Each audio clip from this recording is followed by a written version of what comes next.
초점은 이 디사이플십에 관련된 겁니다. 그런 본문들만 모아가지고 신약의 대표적인 네 본문들을 제가 가지고 제가 차근차근 문법적으로 신학적으로 구조적으로 이렇게 제가 이렇게 해석을 함으로써 이 본문 해석을 어떻게 하는 것이 좋은가?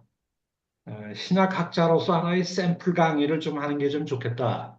물론 이제 discipleship이라는 제목을 가지고 한번 접근을 하는 게 좀 좋겠다 하는 생각을 갖게 되었습니다. 오늘은 어, 네 개의 신약 본문을 가지고 공부를 하게 될 텐데요.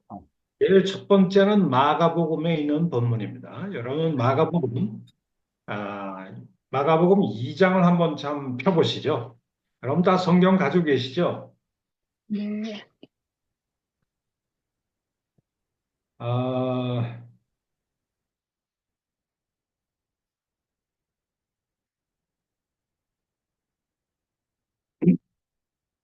자, 오늘 본문은 마가복음 2장 13절부터 17절인데요. 우리 한번 이 본문을 함께 한번 읽었으면 좋겠습니다. 굉장히 짧은 본문인데요. 한번 읽어보시고 같이 이제 시작하도록 하겠습니다. 2장 13절입니다.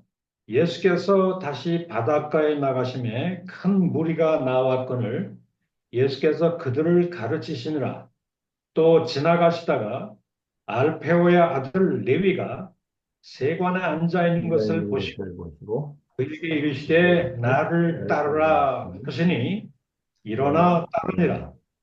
그의 집에 앉아 잡수되 많은 세리와 죄인들이 예수와 그 제자들과 함께 앉았으니 이는 그러한 사람이 많이 있어서 예수를 따름이로라. 바리새인의 서기관들이 예수께서 죄인 및 세리들과 함께 잡수신 것을 보고 그의 제자들에게 이르되 어찌하여 세리 및 죄인들과 함께 먹는가? 아, 예수께서 들으시되 예수께서 들으시고 이르시되 이르시되 병든 자에게는 의사가 쓸데없고 고 병든 자에게라야 쓸데있느니라. 나는 있느니라. 이 나는 부르러 너희를 부르러 온 것이 아니요 죄인을 왔다 부르러 하시니라. 왔노라 하시니라. 예. 오늘 이 본문이 이제 우리가 생각해야 될 좀 본문인데요. 예, 제가 오늘 이렇게 가르치고자 하는 이 주요 책들은 제가 선택한 것이 아니라 하영찬 총장님이 이것 좀 가르쳐 주세요라고 찍어서 제가 그걸 가지고 가르치게 되었습니다. 자, 오늘 이 마가복음에 있는 이 본문의 기본적인 배경을 좀 얘기를 해야 되겠죠. 성경을 해석할 때 이 historical background를 이해하는 것은 본문을 해석하는 데 있어서 매우 중요합니다. 왜 그러냐 하면 지금 현재 내가 살고 있는 21세기의 상황, 독일 말로는 지침레벤이라고 일단 얘기하는데요. 삶의 자리라고 얘기하죠. 근데 예수님이 2000년 전에 활동하고 사역하셨던 그 삶의 자리, 지침레벤은 서로 다르죠. 그래서 이제 본문의 의미를 소위 분류할 때 소위 meaning이라고 하는 것과 소위 significance를 이제 구분을 하게 되죠.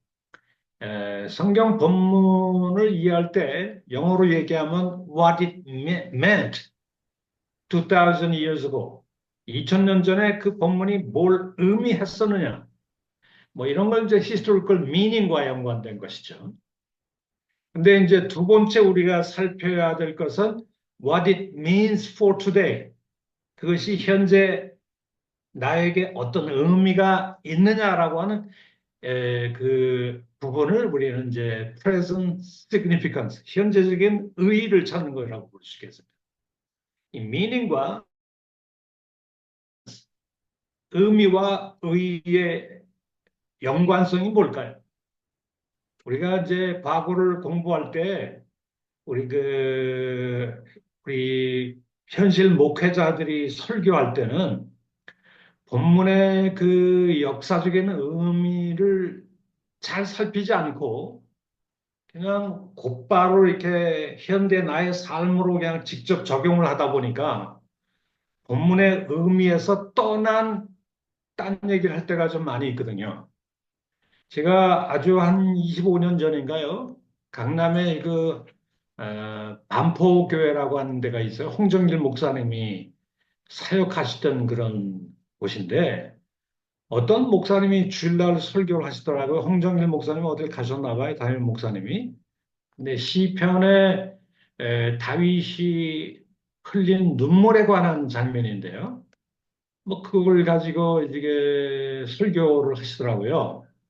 그러면 소위 그 what it meant 그것이 수천 년 전에 뭘 의미했었느냐. 소위 다윗의 역사적인 삶의 정황 속에서 그 시편이 나오거든요. 그러니까 그것을 살피기 전에 다윗이 왜 그 상황에서 눈물을 흘릴 수밖에 없었느냐는 것을 찾기도 전에 일종의 이 목사님이 이제 눈물의 종류에 대해서 얘기를 하시더라고요. 눈물에는 감사의 눈물이 있습니다. 회개의 눈물이 있습니다. 분노의 눈물이 있습니다. 뭐 이런 식으로 자기가 생각하는 눈물의 종류와 관련해서 설교를 하기 시작을 하는데 그 시편 본문은 눈물의 그 종류에 관한 철학이 담겨져 있지 않거든요. 근데 문제는 뭐 감사의 눈물이 있습니다. 통회의 눈물이 있습니다. 뭐 저기 분노의 눈물이 있습니다. 뭐 의분의 눈물이 있습니다. 뭐 이런 식으로 여러 가지 종류의 눈물을 가지고 설명을 하는데 정말 기가 막히게 설교를 하시더라고요. 이게 은혜는 뵙지다. 어쨌든 감사의 눈물이 있긴 있죠. 또 뭐 분노의 눈물도 있고 뭐 아니면 범죄를 회개하면서 회개의 눈물도 있고 그 내용은 뭐 제가 나름대로 은혜가 되는데 제 마음속에 끊임없이 그래서 어쩌단 말이야. So what? 다윗은 왜 사라졌는데? 다윗이 왜 눈물을 흘렸는가에 대한 얘기는 없어지고 왜 당신의 눈물의 개똥 철학에 대해서만 얘기하느냐? 이런 생각이 들다 보니까 사실 이제 신학학자로서는 이제 제가 은혜를 못 받겠더라고요. 저는 그 성경 본문에 대한 해석이 삐딱하면은 거기에 걸려가지고 더 이상 넘어가지 못해요. 왜 저 목사님은 저렇게 엉터리 없이 설교를 할까? 물론 회개의 눈물, 감사의 눈물, 뭐 이런 것들은 있죠. 저도 그런 눈물을 흘릴 때가 있으니까. 근데 그건 본문에 없는 내용이거든요. 그래서 사실 그 meaning과 historical meaning, 사실 그 다윗이 살았던 그 시대적 상황에서 시편 28편의 어떤 그 내용이 다윗이 어떤 삶의 고난 속에서 어떤 삶의 역사적 배경 속에서 그 눈물을 고백할 수밖에 없었느냐라고 하는 것을 우리가 먼저 확정한 뒤에 그리고 거기서 그것이 현대의 나의 삶 속에 어떤 의미를 가질 수 있느냐.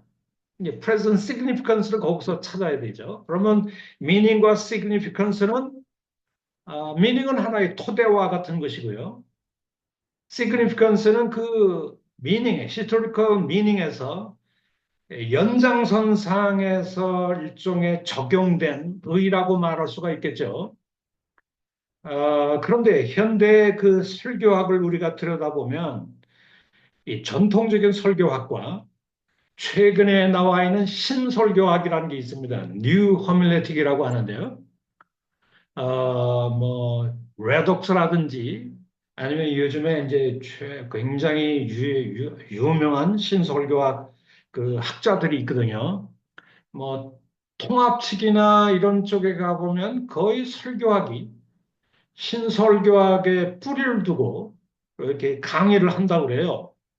그러니까 현대의 대단한 추세가 이 신설교학이거든요. 총시인의 설교학은 뭐 이렇게 좀 전통적인 설교학이다. 뭐 이렇게 얘기한다면 장신이나 이쪽에 있는 그 설교학은 소위 신설교학이다. 이렇게 얘기할 수 있는데 근데 전통적인 설교학하고 클래시컬 허메네틱하고 소위 뉴 허메네틱하고 차이점이 뭔 줄 아십니까? 소위 그 전통적인 그 설교학이라고 하는 것은 아무래도 이제 본문의 역사적인 의미에 초점이 좀 많죠. 에, 물론 일반 부흥사들은 그것도 아니지만 주로 본문의 그 정확한 의미를 찾아가려고 하는 것, 그걸 가지고 이제 이렇게 설교하고 그렇게 되는데 이 신설교학은 초점이 뭐냐 하면 what it means today. 지금 내 설교를 듣는 그 청중들의 삶의 상황이 더 중요하죠. 그래서 2000년 전에 본문이 뭘 의미했었느냐 하는 거에 대해서는 별로 신경을 안 써요, 신설교학. 그 2000년 전에 그 뭐 다윗이 왜 눈물을 흘릴 수밖에 없었느냐라고 하는 역사적인 그 historical background나 이런 것들은 소위 주경학자들에게는 관심사지. 지금 당장 나의 청중들은 돈이 없어서 당장 뭐 고통당하고 사업이 망하게 생겼고 이혼 직전에 있고 그런 고통들이 있는데 그런 현재의 나의 고통에 대한 어떤 삶의 문제를 다루지 않고 과거만 들춘다고 그게 설교냐라고 얘기를 하면서 소위 텍스트의 그 뭐라 그럴까요? 텍스트에 주안점을 두고 있는 소위 그 전통적인 설교학이죠. 고전적인 설교학을 과감하게 떨쳐버리고 소위 현재의 컨텍스트를 더 중시 여긴다고 볼 수가 있겠죠. 그래서 신설교학자들은 이 본문을 분석하는 일을 별로 안 해요. 그건 이제 본문을 읽기는 읽겠지만, 곧바로 어디서부터 들어가냐 하면, 나의 청중들이 지금 어떤 고통 속에 있고 어떤 삶의 상황에 있는지, 그걸 직접적으로 먼저 다루는 것이죠.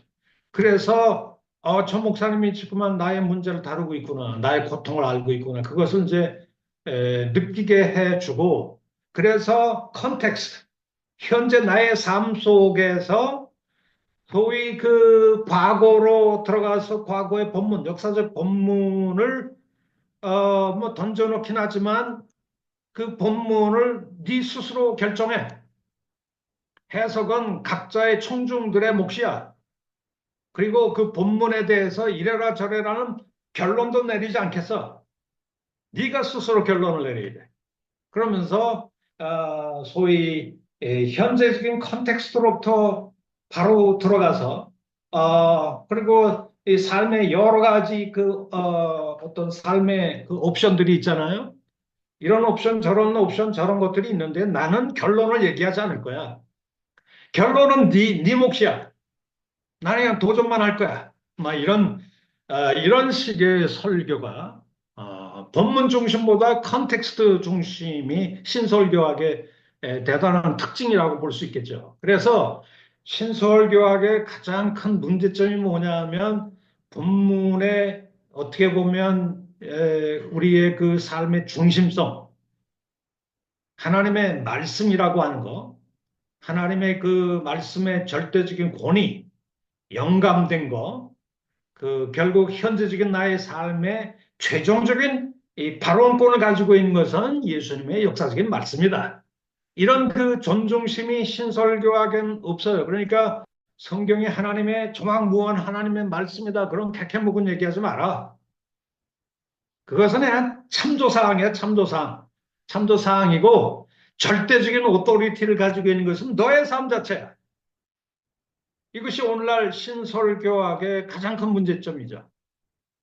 그러니까 실상은 각 설교자가 본문을 택하긴 하지만 본문의 어떤 그 의미를 별로 두고 있질 않아요. 그냥 그거는 하나의 참조사항에 불과하고 온갖 저기 그 세상 사람들의 지혜, 철학이나 신문에서 보고자 하는 이런 여러 가지 끌고 들어와서 실상 현대의 우리 청중들의 삶을 먼저 타치해주는 내가 몸담고 있는 그 너의 라이프 컨텍스트를 한번 자기 내가 전달해 주겠다라고 하는 게 이제 신설교학이거든요. 그러다 보니까 전통 설교학은 먼저 결론을 내리고 선포하는 식으로 땅땅땅 때리는 것이 이제 전통적인 설교학이라면, 신설교학이라고 하는 것은 소위 결론은 절대 내리지 않습니다. 결론을 내리지 않고 우리의 삶의 상황 속에서 여러 가지 가능성에 대한 얘기를 쭉 한 다음에 실상 내가 어떤 식으로 결론을 내려가야 되느냐 하는 것은 너의 몫으로, 청중들의 몫으로 남겨두겠다는 거예요. 그러니까 신설교학은 이 원의를 벗어 던져야 된다. 목사만이 성경을 제대로 해석한다. 목사야말로 하나님의 말씀을 받은 자로서 내가 선포한다. 그러니까 너는 받아들여야 된다. 이런 권위를 벗어 던져야 된다고 생각하고 있어요.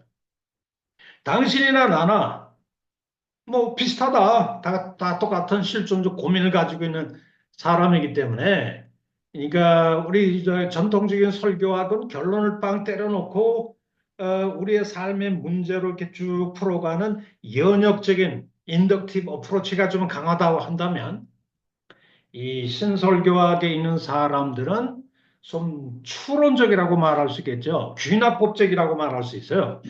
예, 귀납법을 들여다보면 결론이 언제 나옵니까? 처음부터 나옵니까? 맨 마지막에 나옵니까? 맨 마지막에 나오잖아요. 그것도 이제 결론은 이제 청중들의 몫이긴 하지만, 어쨌든 여러 가지 어떤 라이프 시츄에이션에 대한 얘기를 쭉 얘기한 다음에 귀납법적으로 이렇게 쭉 가서 맨 마지막에 이런 상황인데 How do you feel? 너는 어떻게 생각해? 너는 어떻게 결론을 내릴 거야? 그건 집에 들어가서 네가 한번 생각해 봐.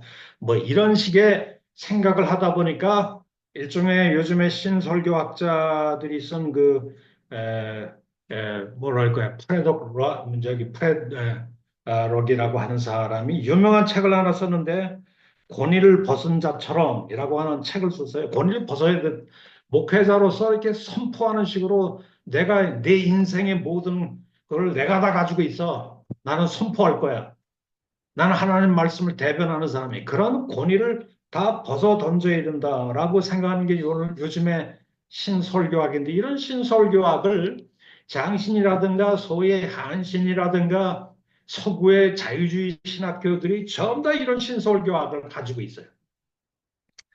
자, 그러니까 실상은 우리가 본문을 좀 이해할 때 우리는 뭐 복음주의적이고 보수적인 뭐 교단에서 온 분들이 좀 많기 때문에, 에, 제일 중요한 것은 나의 라이프 시츄에이션이 중요한 게 아니라 2000년 전에 예수님이 이 상황 속에서 뭘 얘기했는데, 이것이 제일 히스토리컬 미닝이 매우 중요하다고 생각하고, 그 미닝이 허용하는 의미, 적용 범주 안에서 그걸 나의 삶 속에 끌고 들어와서 what it means today, 그것이 나에게 뭘 의미가 있느냐, 이걸 이제 찾아야 된다고 하는 것이 오늘날 우리 고전적인 전통적인 이제 설교학이라고 생각하는데요.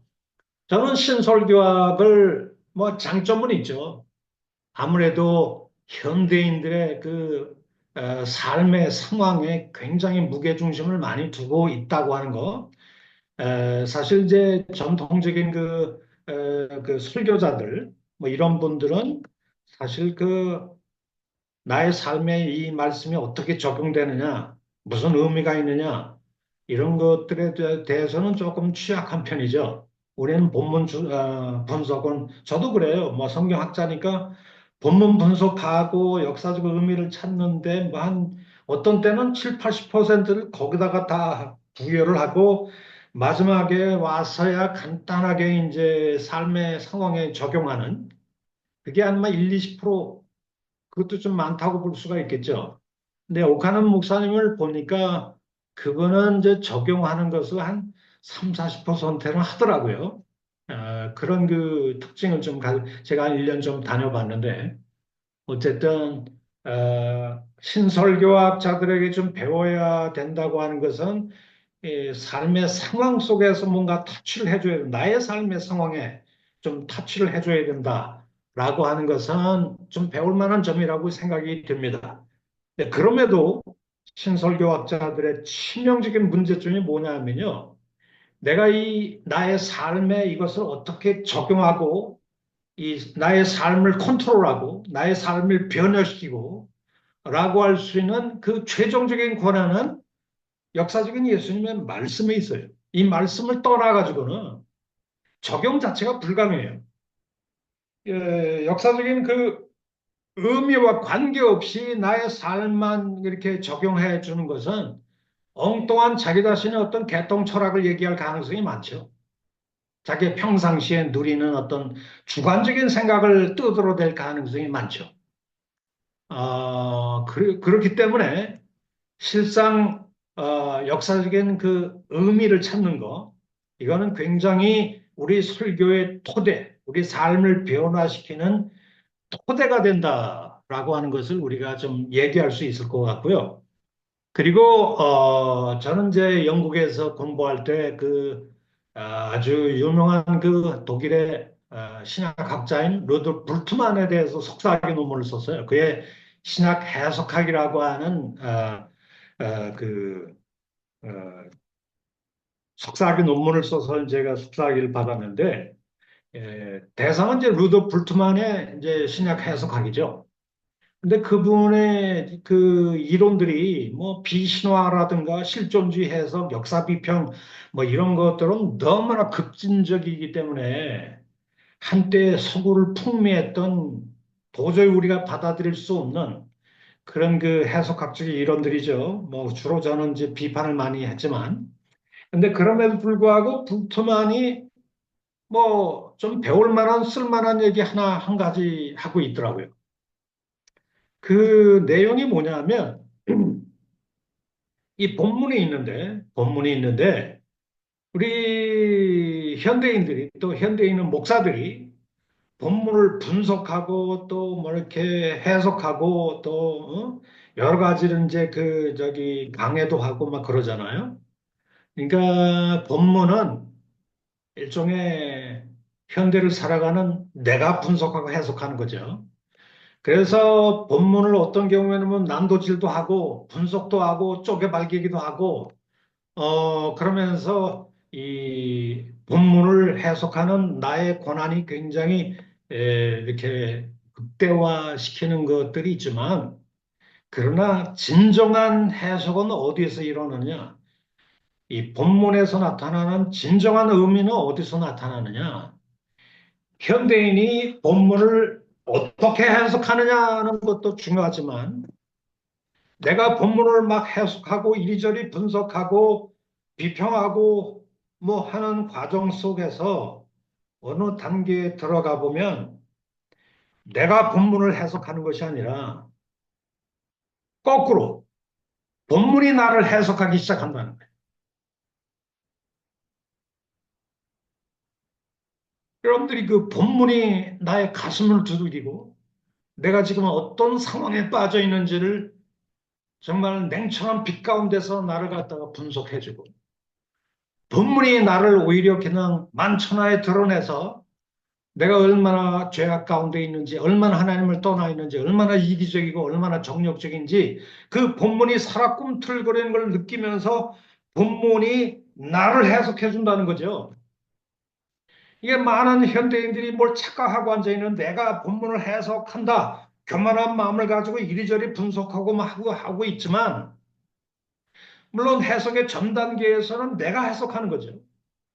해석의 규칙들을 적용해서 이 본문이 역사적으로 어떤 의미가 있고 또 문맥 속에서 어떤 구조를 가지고 있고 뭐 이런 것들을 내가 분석하고 내가 해석하지만 어느 순간에 들어가 보면 꿈틀거리면서 나의 삶 전체를 갖다가 해석해 주는 쪽으로 본문이 나를 해석한다는 거죠.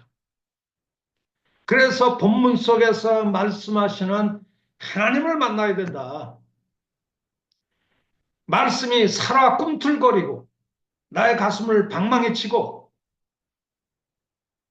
본문이 나의 가슴을 두들기는 그래서 나의 삶을 만천하에 드러내고 본문이 나를 해석해 주는 단계로 들어가야 그게 진정한 해석이고 설교다. 그런 얘기를 했는데 저는 굉장히 뭐 감동 있게 그분의 얘기를 들어봤어요. 많은 사람들이 내가 본문을 해석한다는 과정에서 그게 끝나는데 어느 순간에는 조용히 그 말씀 앞에 말씀이 나를 어떻게 해석해주고 있는지 내가 아멘, 본문을 단순히 해석하는 것이 아니라 말씀이 나를 해석해줘야 된다는 거죠. 아멘, 아멘. 네, 그것이 맞, 있어야 이것이 진정한 해석이다. 이 아, 불투만인 그런 얘기를 하는데 지금 가슴에서 아멘이 나오더라고요. 네, 저도 그렇습니다. 하나 받음직하다 그런 생각이 좀 들었습니다. 어쨌든 본문을 해석할 때 우리의 해석의 토대는 역사적인 예수님 말씀이죠. 그 말씀에서 우리는 히스토리컬 미닝을 찾아요. 역사적 의미를 찾아야 되고 그 의미 속에서 현대 나의 삶 속에 나의 청중의 삶으로 끌고 들어와서 그 역사적 그 말씀의 본문이 뭘 의의를 가지고 나의 삶에 어떤 의미를 가지고 있는지 그걸 이제 적용하는 그 의미를 이제 significance라고 얘기하는데 이 적용된 의의는 한 가지만 있는 건 아니겠죠. 왜냐하면 우리가 처해 있는 상황이 사람마다 전부 다 다르기 때문에 서양 네, 사람들이 하는 거하고 한국 사람에게 적용하는 거하고 그 적용의 의미가 좀 달라질 수 있어요. 그래서 미닝을 찾는 데서 끌고 들어와서 나의 청중들의 삶에 어떤 의미가 있느냐를 찾을 때 significance 1, significance 2 이런 식으로 좀 탄력적으로 적용해서 의미를 찾을 수는 있겠다. 근데 문제는 이 significance가 우리가 우리의 삶에 적용된 그 본문의 의의라고 하는 것도 역사적인 본문의 의미에서 이탈하면 안 된다. 이탈하면. 이걸 이탈해 버리면 신설교학자들의 오류에 빠질 수가 있겠죠. 곱비 풀린 설교는 일종의 곱비 풀린 어떤 것이 될 가능성이 많겠죠.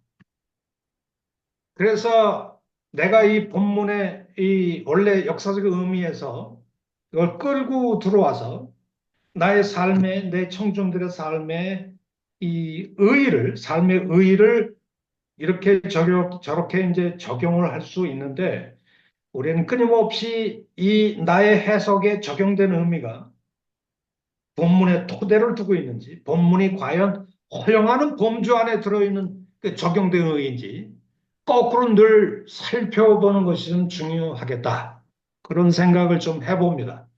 제가 신학학자인데 설교학에 관련된 기본적인 얘기를 한 이유는 오늘 좀 신약의 본문의 네 개 좀 중요한 본문들을 중심으로 해서 우리 그리스도인들이 어떤 제자로 살아야 되는지 우리가 한번 살펴보는 게 좀 좋겠다 하는 생각을 가지고 먼저 마가복음 2장 13절, 17절 그래서 첫 번째 강의의 타이틀은 과연 우리는 지금 누구를 따르고 있는가? 이 질문을 먼저 한번 좀 살펴보려고 생각합니다. 우리 그리스도인의 신앙생활에 있어서 제일 중요한 근본적인 질문이 뭘까요? 뭐 좀 더 쉽게 설명하면 내가 어떤 종류의 제자가 되어야 되느냐 하는 질문이 중요할까요? 아니면 나는 예수를 누구라고 생각하느냐 하는 것이 더 중요한 질문일까요? 많은 사람들이 디사이플십 하면은 뭐 디사이플십 티올로지에 대해서 많이 얘기를 하는데 사실은 내가 어떤 종류의 제자여야 하는가라고 하는 것을 묻기 이전에 그보다 한 단계 더 근원적인 질문이 그럼 내가 믿고 따르는 그 예수님은 누구라고 생각해? 예수님을 어떤 분이라고 생각하고 따르고 있는 거야? 이 질문이 보다 근본적인 질문이죠. 왜냐하면 내가 예수님을 어떤 식으로 생각하느냐에 따라서 예수님이 어떤 분이냐라고 하는 것이 결정 나야. 그 다음에 그러면 나는 어떤 종류의 제자가 되어야 되느냐? 이것이 결정이 된다고 볼 수가 있겠죠. 자, 그렇다면 우리가 정말 이 한번 진지하게 생각해 봐야 될 질문이 있는데요. 공관복음서에서 우리는 수많은 설교를 하고 있는데 사실 공관복음서는 크게 세 가지 질문으로 수렴이 된다고 볼 수 있어요. 공관복음서의 내용은 주로 What Jesus did, 예수님이 무슨 행위를 하셨느냐, 행적에 관한 얘기가 중심을 이루고 있고요. 오병이어의 기적이나 뭐 문둥병자를 고쳤다든가 광풍을 잔잔케 한다든가 뭐 이런 예수님이 행한 일들을 기록하는 것이 첫 번째고요. What Jesus did, 예수님이 뭘 행했느냐. 두 번째 질문은 What Jesus said, 예수님이 뭘 말씀하셨느냐. 이 두 가지가 예수님 말씀과 예수님의 행위들이죠. 이것이 공관복음서의 중심 내용을 이루고 있어요. 그런데 What Jesus did, What Jesus said, 예수님 뭘 말씀하셨느냐, 예수님 뭘 행하셨느냐라고 하는 이 두 개의 질문이 하나의 근본적인 질문으로 수렴이 됩니다. 가장 최상의 궁극적인 질문은 뭘까요? 예수님의 행적이나 예수님의 말씀을 이렇게 다양하게 보도하고 기록하고 있는 공관복음서의 궁극적인 질문이 뭘까요? 도대체 이런 행위를 하시고 이런 말씀을 하신 그 예수님은 과연 누구신가? Who is Jesus? 예수님 과연 누구신가? 이 질문이, 이 기독론적인 질문이 복음서의 가장 궁극적인 질문. 하나님. 우리는 예수님의 말씀만 이렇게 초점을 두고 있다 보면 그 말씀을 행하신 그 배후에 예수님이 누구신가를 잊어버릴 때가 있거든요. 그러니까 사실 Who is Jesus? 예수님이 누구이신가? 이거를 드러내고 스포트라이트하고 하이라이트 시키기 위해서 이 복음서 저자들은 끊임없이 예수님 무슨 행위를 하셨고 예수님 무슨 말씀을 하셨는가 그걸 좀 얘기를 하고 있어요. 그러니까 예수님이 무슨 복음서 저자들은 무슨 얘기를 하셨을 때는 열두 제자를 부르셨구나, 광풍을 잔잔케 하셨구나. 여기서 우리가 멈춰야 되지는 않고 이 말씀을 통해서 이 복음서 저자는 예수를 누구라고 지금 소개하고 싶어 하는가? 이걸 먼저 염두에 두고서 복음서를 읽는 것이 매우 중요하다라고 하는 생각을 좀 해봅니다. 그렇다면 우리가 한번 진지하게 생각해 봐야 될 질문이 하나 있는데요. 도대체 지금 우리는 누구를 따르고 있을까요? 우리가 따르고 있는 그분은 도대체 어떤 분이실까요? 과연 여러분은 예수님을 누구라고 생각하고 따라가십니까?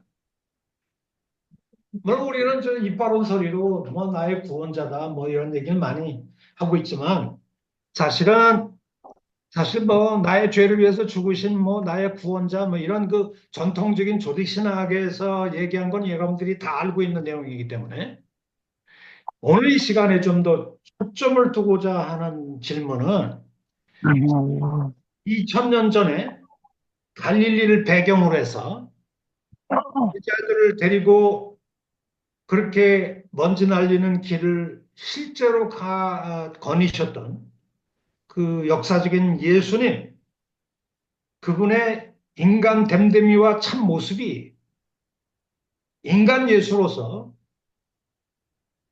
그 예수님은 어떤 분이셨을까? 뭐 그걸 먼저 한번 좀 생각해 봤으면 좋겠어요. 우리 예수님에게는 두 개의 존재 차원이 있죠. 영원전에 성삼위 하나님과 함께 계셨던 성자 하나님으로 계신 예수님이 계시죠. 우리의 신앙의 대상이니까요.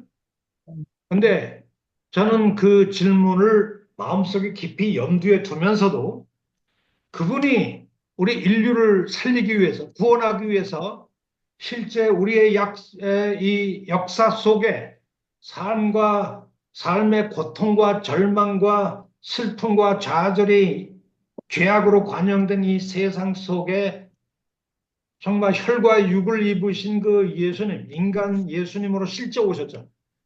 정말 역사적인 예수님이시거든요. 그 역사적인 예수님은 도대체 어떤 모습을 지니셨을까? historical Jesus. 그래서 우리 신학학에는 역사적 예수 탐구라는 것이 있어요. 그게 하나의 학문으로 좀 전개되어 있는데요. 근데 이 그 영원전에 하나님 보좌 우편에 성자 하나님으로 계셨던 그 예수님을 찾는 것이 아니라 오히려 그 부분을 많이 강조하는 건 사도 바울이 좀 많이 강조하고 있죠. 그런데 오늘 복음서가 다루고 있는 것은 이 땅에 오셔서 사람들과 함께 세리와 죄인들의 사셨던 인간 예수님이시죠. 그 예수님의 참모습, 인간으로서 예수님의 참모습을 찾아서 한 번쯤 시간 여행을 떠나고 싶다. 그런 생각을 좀 해봅니다. 아멘. 그러니까 하늘 보좌의 영광 중에 계신 그 예수님을 알아보려고 하는 게 아니라 그거는 여러분들이 이미 잘 알고 계시기 때문에 2000년 전에 사람의 아들로 태어나서 사셨던 인간 예수님의 진솔한 모습을 찾고자 한다는 것이죠. 물론 이 두 질문은 분리될 수 없는 질문입니다. 예를 들면 사람들과 만나시고 대화하시고 그리고 함께 고통당하시고 함께 껄껄 웃으시고 세리와 죄인들의 친구가 되시고 그리고 수많은 무리들을 가르치시던 갈릴리의 그 먼지 날리는 그 시골길을 함께 거니셨던 그 예수님, 역사적인 예수님이죠. 복음서에 묘사된 예수님은 과연 어떤 분이셨을까요? 근데 사람들은 말이죠. 예수님을 이해할 때 자신들의 취향에 따라서 다양한 색깔을 예수님에게 좀 덧칠을 하고자 해요. 좀 진보적인 성격을 가지고 있는 사람들은 좀 진보적인 예수님의 모습을 그리고 싶어 하고 아주 보수적인 색깔을 가지신 분들은 예수님은 아주 극우파로 묘사하려고 하는 경향도 있어요. 오늘날 우리가 지금 정치권이 시끄럽죠. 윤석열 대통령 그 탄핵 문제 때문에 굉장히 시끄러운데요. 제가 아주 참 놀라운 걸 발견했어요. 저는 원래 정치 얘기를 잘 안 하거든요. 금물입니다, 사실. 정치 얘기하는 건 참 금물인데 문제는 여기에 계시는 우리 그 한국 선교사님들이 저거는 굉장히 마음이 좀 열려 있겠다라고 해서 이렇게 접근해서 이렇게 슬쩍 윤석열 얘기를 하다 보면 뜻밖의 얘기를 하세요. 막 분개를 하면서 그분들 네. 얘기 거의 그 정광훈과 거의 비슷한 그 우파적인 논리들 굉장히 많이 얘기하시더라. 왜 이재명이를 안 잡아넣어? 윤석열이 잡아넣었으면 이재명이도 잡아넣어야지.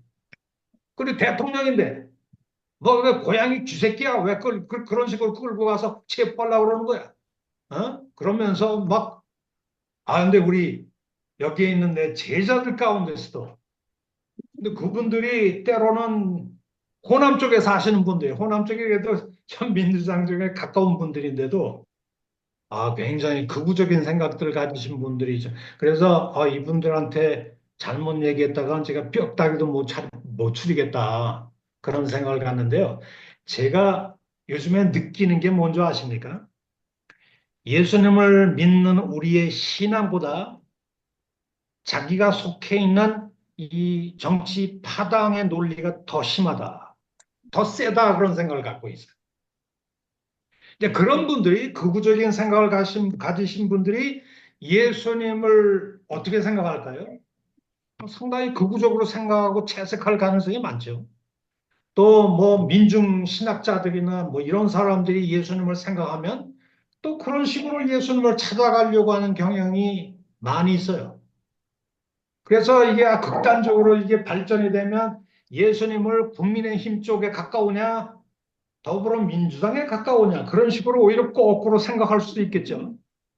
제가 왜 이런 얘기를 하냐 하면 우리가 현재 담고 있는 이 정치적인 편향성이나 진보 성향, 보수 성향 이런 것들이 우리가 믿고자 하는 예수님을 이해하는 방식에 지대하게 영향을 미친다는 거예요. 저는 뭐 정치 얘기를 깊이 하려고 하는 게 아니고 아주 뭐라고 할까요?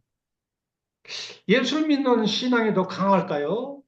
내가 좋아하는 정당의 이 보수주의 정책, 진보 정책이 더 강할까요? 대부분의 사람들 보면 제가 이 경상북도 의성이라는 데를 갔어요. 거기서 이제 집회를 좀 해달라고 해서 갔는데, 거기 그 재미있는 거는 그 의성인데도 아주 그 저기 앞뒤가 꽉 막힌 그 나이 드신 분들 보면 아주 보수주의자들이 많잖아요. 근데 거기에 그 전주에서 오신 호남분이 담임 목사를 하고 계시더라고요. 전 깜짝 놀랐어요. 어떻게 이런 동네에 와서 호남분이 이렇게 담임 목사를 할까? 근데 이제 그 목사님이 자기는 노예나 뭐 이렇게 그쪽에 가서 정치 얘기 절대 안 한대요. 왜냐하면 그 동네 분위기를 잘 알기 때문에. 근데 하여튼 뭐 예배 끝나고 나면 거기 뭐 수석 장로님 이런 분들이 엄청나게 정치 얘기를 많이 한대요. 그 정광훈이 칭찬하면서. 그래서 교회에서는 절대 그런 얘기 하지 마세요. 이렇게 원론적인 얘기만 한다고 하는데요. 제 앞에서 이 장로님들이 막 다그쳐 묻더라고 어느 편이냐고. 저는 그래서 예수님 편이다. 그랬더니 아무리 예수님 편이라도 뭐, 당신이 둘 중에 하나 선택해야 될 거 아니냐 그러면서 막 다그치고. 아, 그런 얘기를 들으면서 근데 그 장로님들 인간적으로 만나면 굉장히 성실한 분들이에요. 그렇죠. 굉장히 나이스한 분들이에요. 근데 정치 얘기만 나오면 그래. 평소처럼 막 나와요 그냥. 뭐 좀 이상해 요즘에 우리 한국이. 그래서 사람은 자기 성향이 있거든요. 성향. 이 성향에 따라서 자기가 좀 보수적인 성향이 좀 강하면 예수님도 바로 보수주의자처럼 채색할 가능성이 많죠. 이와 마찬가지로 예수님은 분명히 한 분이십니다. 그런데 그를 바라보는 시각들은 엄청나게 다양한 것 같아요. 네, 맞습니다. 사람들은 예수님을 때로 유대교의 한 대중적인 랍비로 이해하는 사람도 있고, 때로는 그냥 아예 도덕적으로 훌륭한 선생이야, 도덕 선생이야, 이렇게 생각하는 사람도 있고, 엘버트 슈바이처처럼 예수님을 아예 묵시적인 환상가로 얘기하는 사람도 있고, 간신이나 저쪽에 있는 사람들은 예수님을 민중혁명가로 본다. 다 똑같은 예수님인데 접근하는 방식이 너무 달라요. 제가 오래전에 시내 한 교회를 섬기고 있을 때 대학생들을 지도한 적이 있거든요. 근데 이 교회가 아주 운동권 학생들의 뿌리 깊은 그 역사를 가지고 있어요. 그래서 담임 목사님이 하도 운동권 학생들이 이 장로나 뭐 안수 집사 그 자제들 중에 운동권에 속해 있는 학생들이 대정부 투쟁하고 막 그러면서 경찰들이 나중에는 잡으려고 교회 안에까지 뛰어들어오는 일이 생기다 보니까 장로님들이 깜짝 놀라가지고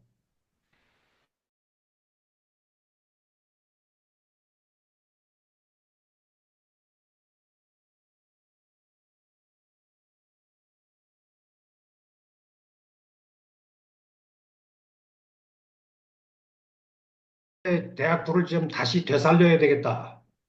그래가지고 제가 그 대학부를 이제 다시 시작을 했습니다. 근데 한 6개월 지나가지고 그 학생 회장이 성균관대학교 다니는 학생인데 헐레벌떡 저한테 쫓아와가지고 전무사님 큰일 났습니다. 그 한 학생 지도자가 전무사님 허락도 없이 10명이 넘는 그 후배 그 교회 후배 학생들을 데리고 산으로 가서 일종의 자기들만의 의식화를 위한 MT 작업을 한다는 거예요. MT를 갔다는 거예요. 그래서 그 산에 올라가서 좀 무슨 짓을 하냐 그랬더니 뭐 그때 당시에 뭐 그들이 탐독한 책들이 주로 막스 레닌주의에 기초한 사회과학 저서들 그리고 미국 자본주의를 제국주의적인 매판 자본주의로 비평하는 책들, 그런 걸 열대 권을 가지고 올라가서 그 책들을 가지고 의식화 작업을 한다는 거 후배들한테. 어, 저는 그들 중에 리더로 활동하는 그 지아무개라고 하는 학생이 있어요. 그게 소위 저 학생이에요. 그 우리 교회 세탁소 하는 그 안수 집사 자제거든요. 그래서 그 학생 집으로 갔어요. 금요일 날 저녁에 파산한다고 해서 제가 찾아가서 했는데 뭐 금요일 날 6시 되니까 배낭 하나 메고서 털레털레 들어오더라고요. 문을 딱 열었는데 자기 방 안에 내가 앉아 있으니까 얼마나 놀랬겠어요.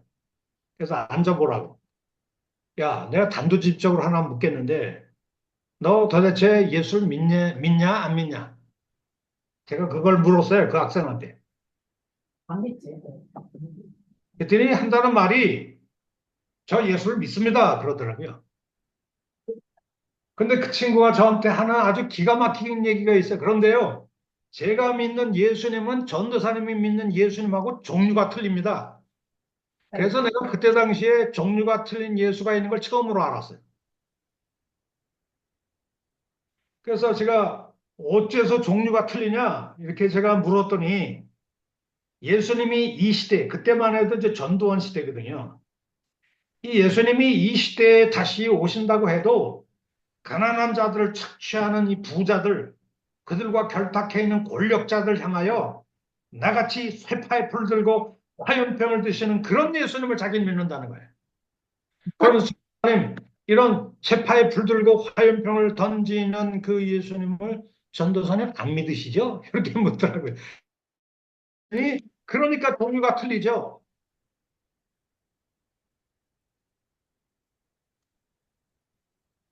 여러분, 이런 일들이 우리 오늘날 현대 신학계에도 비일비재하게만, 제가 미국의 뉴올리언스에 있는 SBL이라는 그 신학학자들이 전 세계에 모여서 일종의 세미나 컨퍼런스를 하는데요.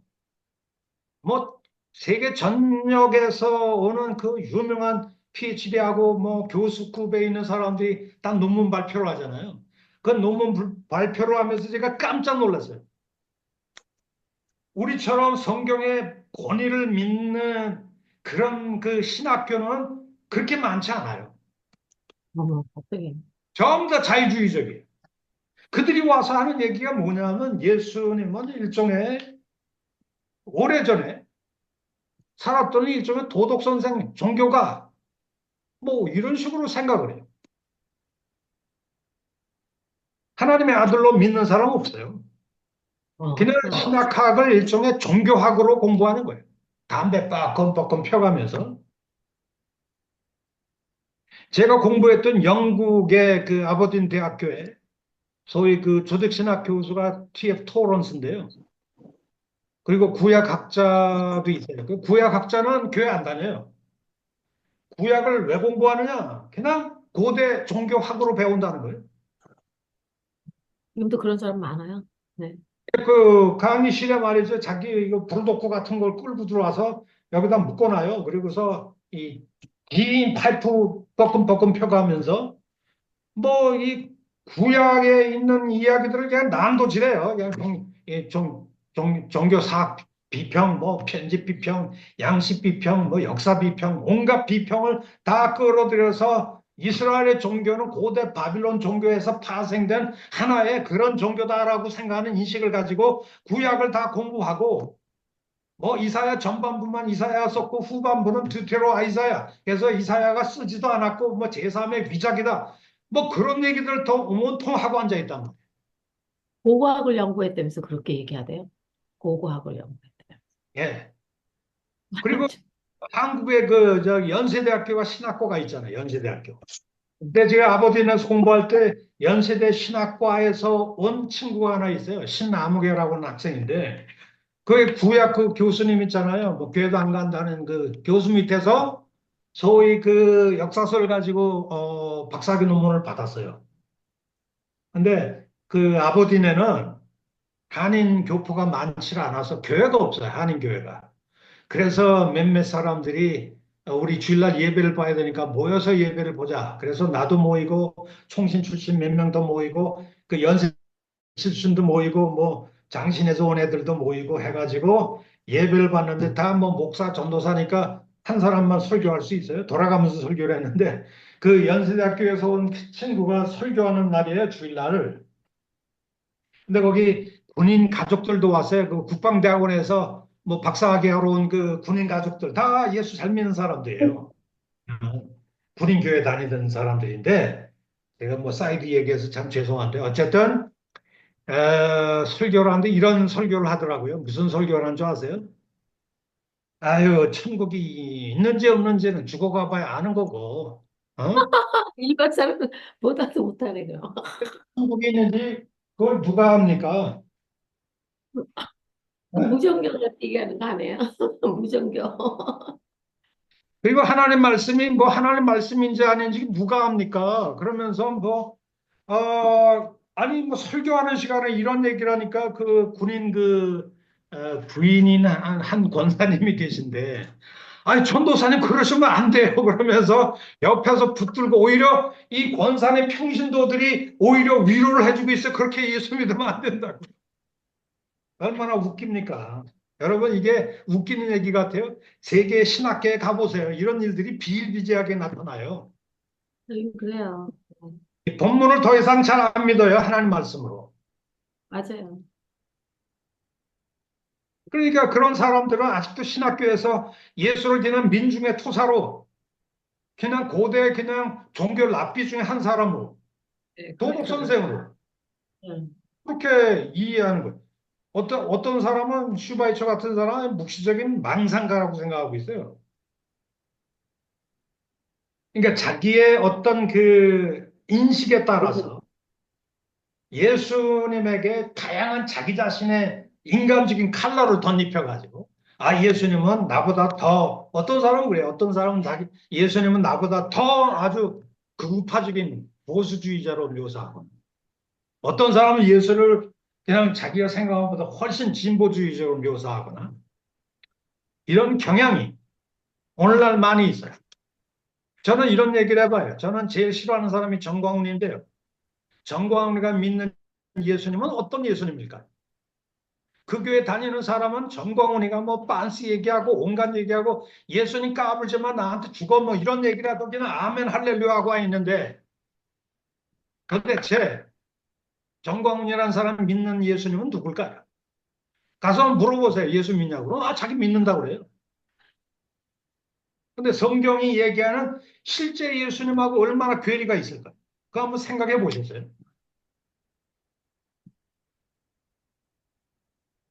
자,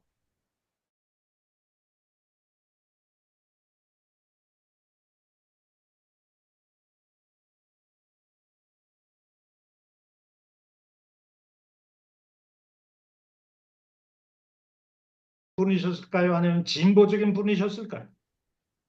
오늘날 우리 예수님이 살아계신다면은 국민의힘에 가담하셨을까요? 더불어민주당에 가담하셨을까요? 뭐 웃기는 질문이지만 실제로 거꾸로 보면 이런 식으로 생각하는 현대 목사들이 많아. 여기도 이게 현지에 있는 그 우리 저 선교사들도 그러니까요.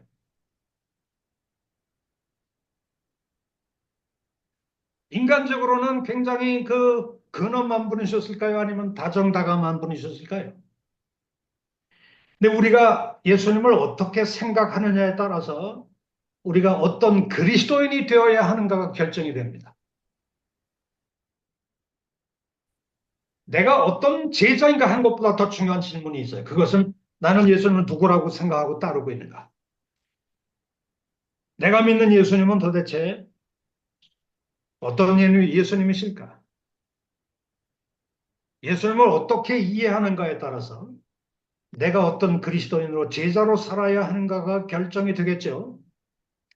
단순히 예수님의 과거 흔적들을 찾아 탐구하는 것이 아니라 예수님은 지금 우리의 믿음의 주로 계시지 않습니까? 때문에 과거에 그분이 살았던 삶의 족적과 발자취들을 오늘날 우리 예수의 제자로 살아가는 우리들의 삶의 전체 방향과 성격을 결정하기 때문에 오늘 본문을 통해서 나는 예수를 어떤 분으로 생각하고 따르고 있는가 이렇게 한번 생각해 보는 게 좀 중요할 것 같아요. 그러면 이제 히스토리컬 미닝에 대해서 우리가 한번 살펴봤으면 좋겠습니다.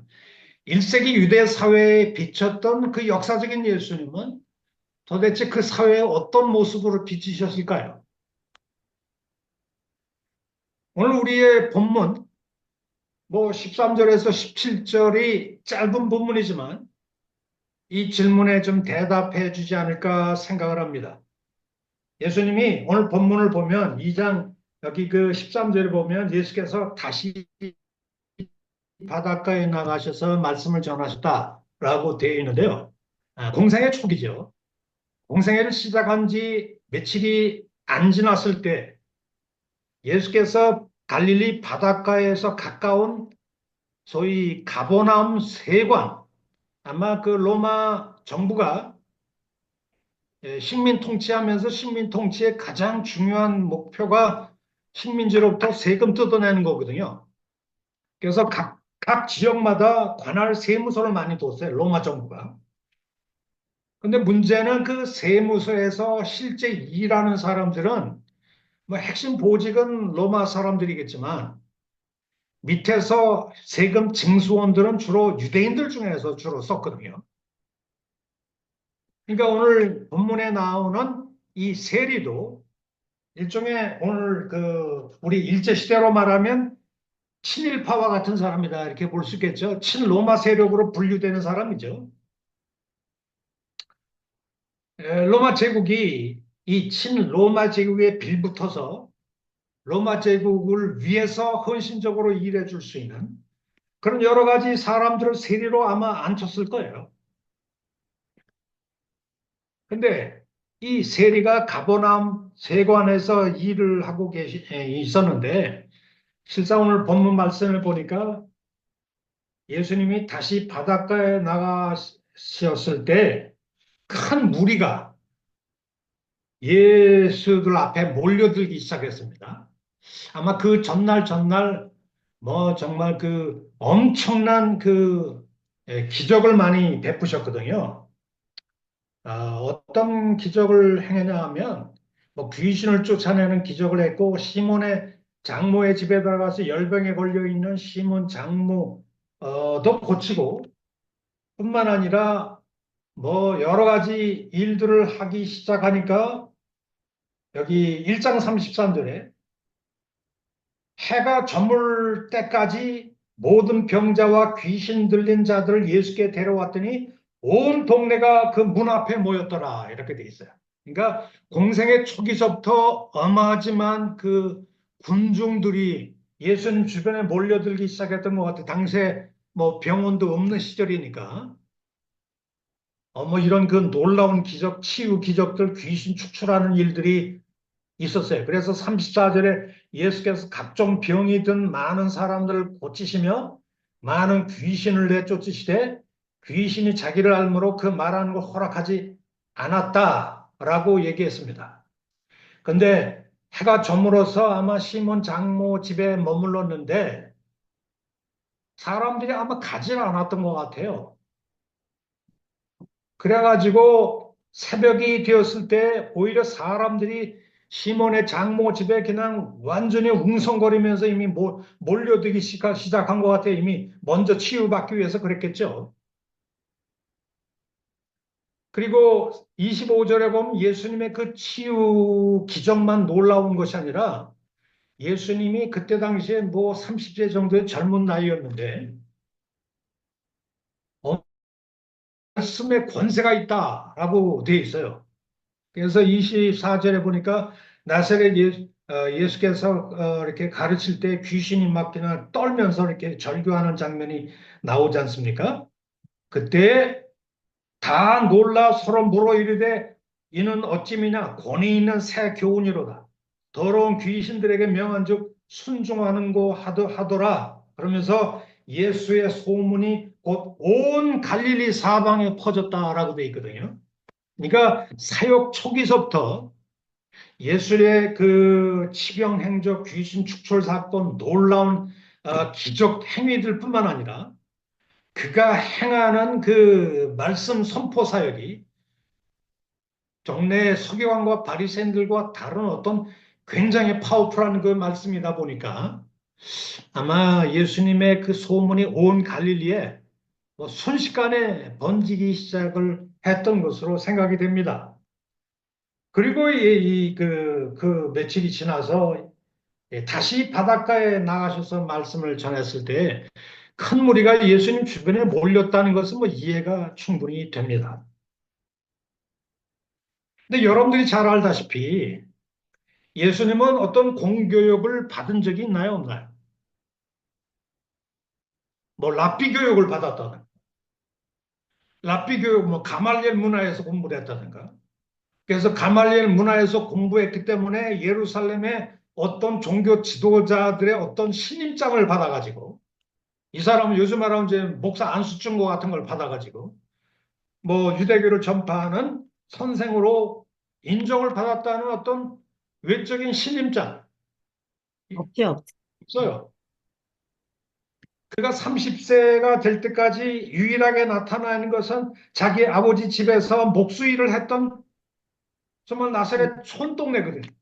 갈릴리에서도 거의 뭐 한 50분 정도 들어가는 아주 촌구석이에요. 그래서 사람들이 생각할 때 나사렛에서 무슨 위대한 사람이 나오겠느냐. 당연히 그렇게. 그러니까 실상 그 당대의 사람들의 입장에서 보면 예수님 무슨 공격을 받은 것도 아니고 예루살렘으로부터 무슨 뭐 신임장을 받은 것도 아니고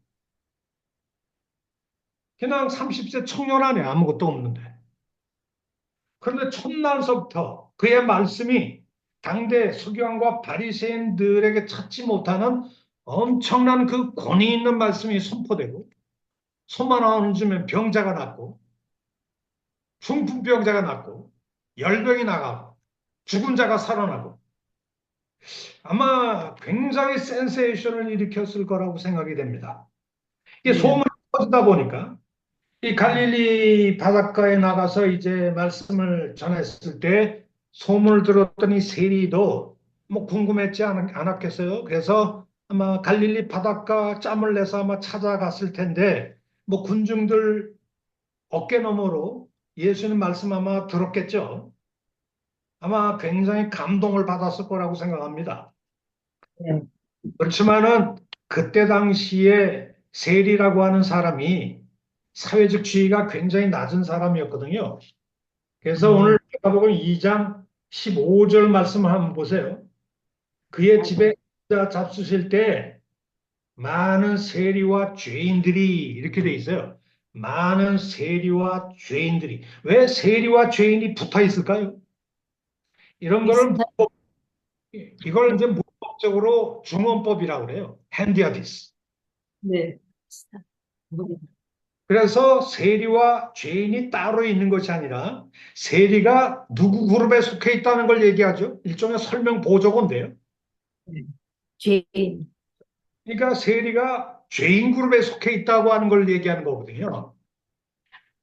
그러면 그 시대에 죄인이라고 불려지는 사람들은 주로 누구였을까요? 유대 네. 전통 사회 입장에서 저 사람은 죄인이야라고 하는 사람은 주로 누굴까요? 유대인들이 죄인이라고 불려진 전형적인 사람은 주로 이방인들입니다. 이방인들. 그래서 갈라디아서 2장 15절 한번 볼까요? 갈라디아서 2장 15절 보면 제가 한번 읽겠습니다. 갈라디아서 2장 15절. 우리는 본래 유대인이요 이방 죄인이 아니로되라고 했는데 이 말씀 속에 보면 이방 죄인이다라는 말이 붙어 있어요. 그러니까 유대인들은 전형적인 유대인들의 종교적인 멘탈리티에서 볼 때 누가 죄인인가요? 이방인이요. 이방인이지. 왜 이방인이 죄인이었을까요? 저 하나님을 안 믿으니까요. 자기 일종의 그 죄인이라고 보는 것은 언약 바깥에 있는 사람들이잖아요. 하나님이 없는 사람들, 율법이 없는 사람, 네, 무법한 맞아요. 사람들, 네. 거기다가 우상 숭배자들, 온갖 죄를 자행하는 사람들. 그러니까 일종의 그 언약 백성 바깥에 있는 사람들은 다 죄인이라고 생각하는 거죠. 그래서 이 이방인들은 죄인으로 이렇게 생각이 돼요. 여러분 마태복음에 보면 예수님이 십자가 처형에 당했을 때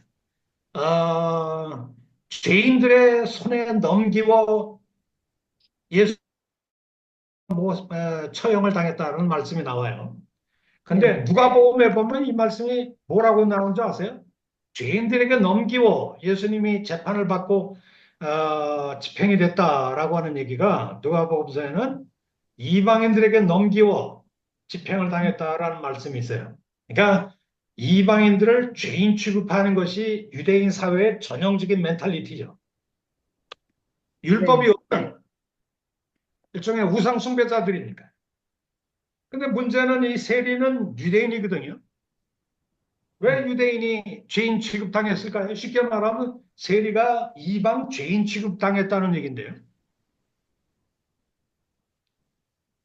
세리가 유대인임에도 불구하고 이방 죄인 취급을 당했다는 것은 유대인임에도 불구하고 일종의 로마 식민지 세력들에게 결탁을 해서 동족들을 착취하고 이방인들 편에서 일하는 사람들이다. 쉽게 말하면 율법이 없는 이방인들과 방불한 사람이라고 아마 치부하고 그래서 회당이나 종교 예배, 세리 같은 사람은 성전 예배나 이런 회당에 일종의 추출당했다고 하는 얘기가 나와요. 못 들어오게 하죠. 이방인과 같은 방불한 존재라고 생각하기 때문에. 그러니까 그때 당시에 이 세리라고 하는 사람은 아주 그 이방 우상 숭배자들과 똑같은 취급을 당했던 뭐 그런 종류의 사람들이라고 생각을 했겠죠. 거기다가 이 세리 레위는 헤롯 안티파 시절에 세금 징수를 담당했던 유대인 하급관리였는데요. 제가 방금 전에 얘기한 대로 가버나움 세금에서 일했을 거예요. 근데 요즘도 그렇지만 세금 징수율이 다 정해져 있어요. 그러면서도 세리들은 가능한 한 자신들에게 돌아갈 이익을 확대하기 위해서 동족 유대인들에게 과도한 세금을 징수하곤 했거든요. 이걸 로마 식민지가 이런 것들을 몰랐을 리가 없어요. 세리들이 징수율을 뛰어넘는 착취를 하고 있는 걸 알면서도 그걸 방치하면 그들에게 돌아가는 이익이 있어야 충성봉사하지 않겠어요?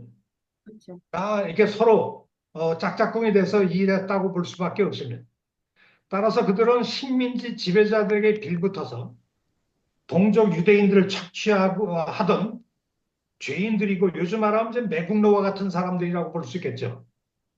따라서 세리 직업을 가진 자는 재판정이나 판관이나 증인으로 설 수가 없었다고 그래요. 회당에서도 파문을 당했습니다. 그래서 유대인 희생인들이 사거리에서 기도할 때, 오, 하나님, 나는 저 세리와 다른 아이다, 그러면서 기도하잖아요. 바리새인들. 그러니까 한마디로 이 세리들이 그때 당시에 얼마나 이방 죄인처럼 취급당하고 민족의 매국노요, 동족들을 착취하는 일종의 죽일 놈들이죠.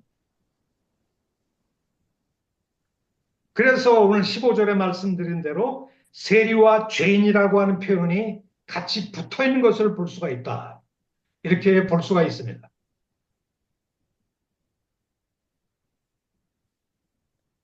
그런데 문제는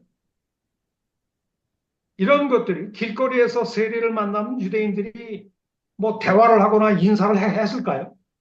안 했죠. 취급도 안 했죠. 세리와 친구하거나 식사 자리에 초대하는 일도 했을까요? 안 했죠, 당연히.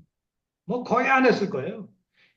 요즘 말하면 일종의 사회 왕따 그룹에 속한다고 볼 수가 있습니다. 이런 상황을 우리가 역사적 배경에서 우리가 이해를 해야 되는데 이 첫날 예수님께서 갈릴리 바닷가에서 이렇게 말씀을 전하다가 바닷가에서 이제 나오실 때 가버나움 회당 세관, 그 가버나움 세관 앞을 지나가셨거든요. 지나가시다가 예수님이 알페의 아들 레위가 세관에 앉아 있는 것을 보시고 그에게 이르시되 나를 따르라 이렇게 말씀하셨단 말이에요. 여기 그 따르라라고 하는 것은 아콜루테오 동사인데요. 소위 예수님의 제자가 된다는 것을 지칭하는 전문적인 기술적인 용어예요. 나를 따르라라고 하는 것은 누구의 제자가 되라는 뜻입니까, 이게? 예수님의 제자대로. 예수님의 제자가 되라는 얘기인데 문제는 말이죠. 우리 한번 생각을 해봅시다. 당대 종교 지도자들이 바리새인들이 이 세리 같은 민족의 매국노, 이방 죄인들, 우상 숭배자와 방불한 이런 사회적 왕따 그룹에 속해 있는 사람을 제자로 삼는 법이 있을까요, 없을까요? 없죠. 만약 제자로 삼았다면 이거는 엄청난 센세이션이죠. 그렇죠. 엄청난 아마 사회적 파장이 일어났을 것이 뻔합니다. 절대 세리와 죄인들, 뭐 이런 사람들, 창녀들, 이런 사람들하고 뭐 어울리지도 않을 뿐만 아니라 그들을 제자로 삼아서 나를 따르라고 하는 일은 어, 한 문제 일도 이게 불가능한 일이라고 볼 수가 있는데 왜 예수님을 하필 세리 레위를 보시고 그 주변에 몰려다니는 수많은 군중들이 있음에도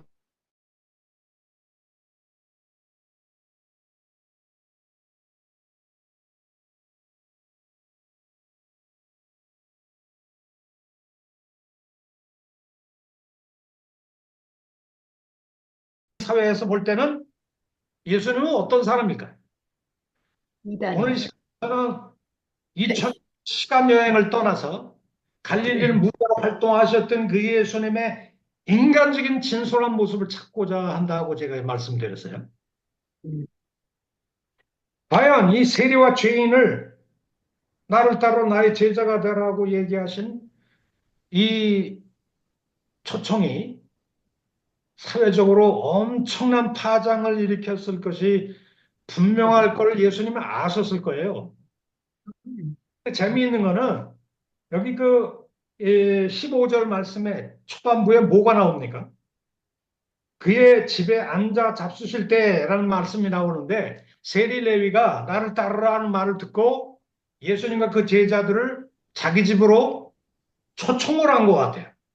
네, 그렇게 했다고 그래요. 네. 왜냐하면 앉아 잡수셨으니까. 이 음, 마가복음서에는 이렇게 간단하게 나와 있는데요. 우리 그 누가복음서 한번 볼까요? 5장 17절.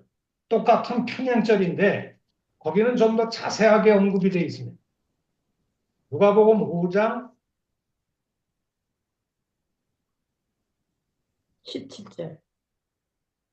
아,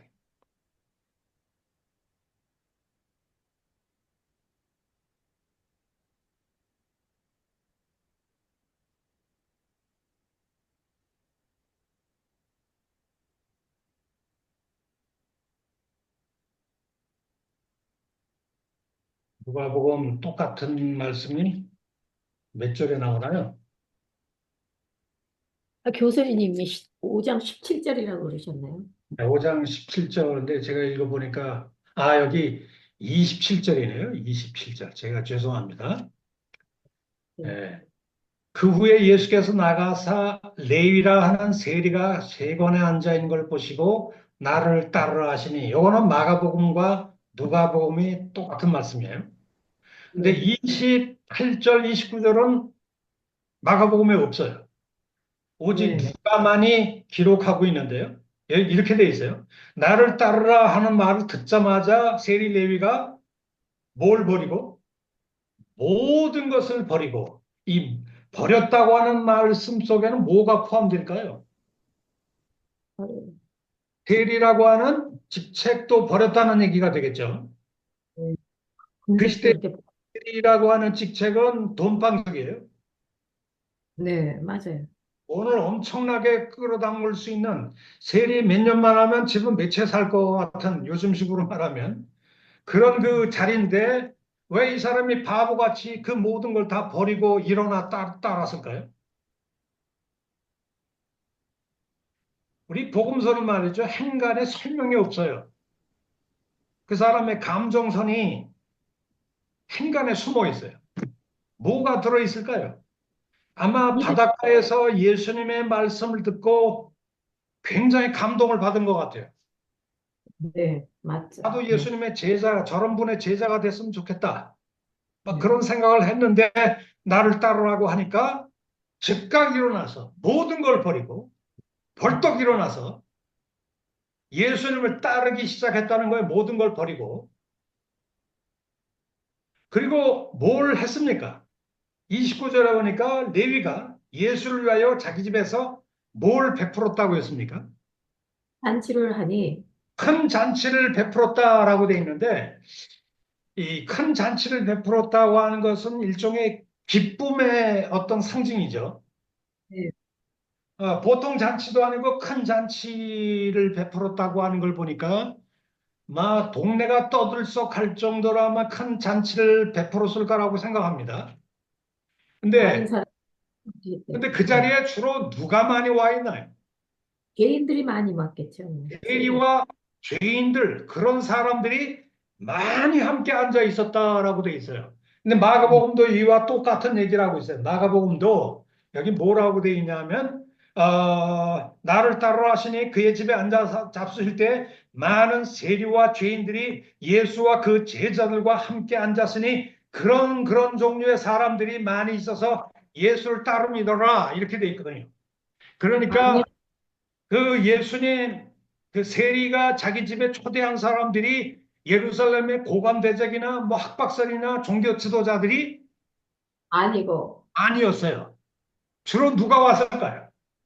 죄인이요, 이방인 죄인들, 교회들이. 자기하고 비슷한 사람들이 그냥 엄청나게 우글우글 많이 몰려 있었다는 얘기 아니에요. 근데 이 네. 세리와 죄인들이 그렇게 많이 몰려다니는 사람들이 왜 여기에 그렇게 많이 예수님을 따라다녔을까요?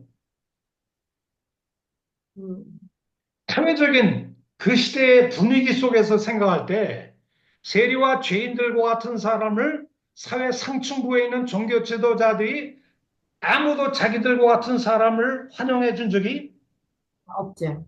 없어요. 근데 유독 누구만 자기들을 굉장히 품고 따뜻하게 대해주는 거예요. 예수님만요.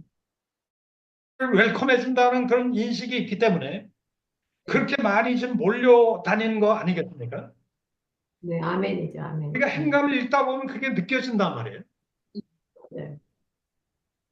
그런데 이런 예수님의 모습이 당대 보수적인 종교 이 사회에 비춰진 예수님은 어떤 모습으로 비춰졌을까요? 아유, 그냥 뭐, 죽이고 싶겠죠, 진짜. 밉죠. 아, 저 도람 나오겠지. 믿고 싶다라고 하는 건 너무 좀 과격한 표현이고 무슨, 1세기 이 전통 유대 지도자 사회, 종교 사회의 입장에서 볼 때 예수님의 이런 파격적인 행동이 세리와 죄인들하고 막 친구하고 막 어울려 다니고 주변에 뭐 가난한 사람들, 병든 사람들, 사회적으로 지탄받는 왕따 그룹들 이런 사람들이 어마지막에 몰려다니는 모습을 보고 이 유대 종교 사회에서 느끼는 복잡한 감정들이 있을 것 같아요. 우리가 한번 상상을 해보면 어떤 감정들을 느꼈을까요? 종교 지도자들의 그 가슴 속에 쑥 들어가서 거꾸로 우리가 예수님을 딱 들여다볼 때 예수님은 도대체 어떤 존재였을까요? 위험한 존재다, 앞으로. 앞으로 어떻게 물이 위험한 존재일까요? 위험한 존재, 앞으로. 우리가 지금 하고 있는 이 유대교에 아주, 그, 반기를 들 그런 무리들이 형성되겠구나 하고 머리를 했겠죠. 걱정을 했겠죠. 한마디로 말해서 유대 종교 지도자들의 입장에는 복잡한 감정이 있었을 것 같은데요. 첫 번째는 일종의 굉장한 시기 질투심이 아마 있었을 것 같아요.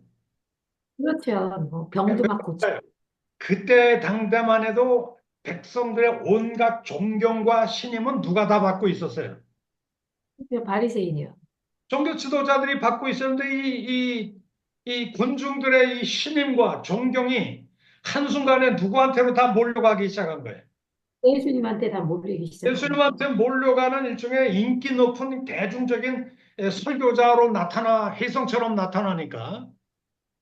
그래서 여러분 마가복음 3장 5절 보면 초창기서부터 무슨 음모가 꿈틀대기 시작합니까? 여러분 3장 5절 제가 한번 읽어볼게요.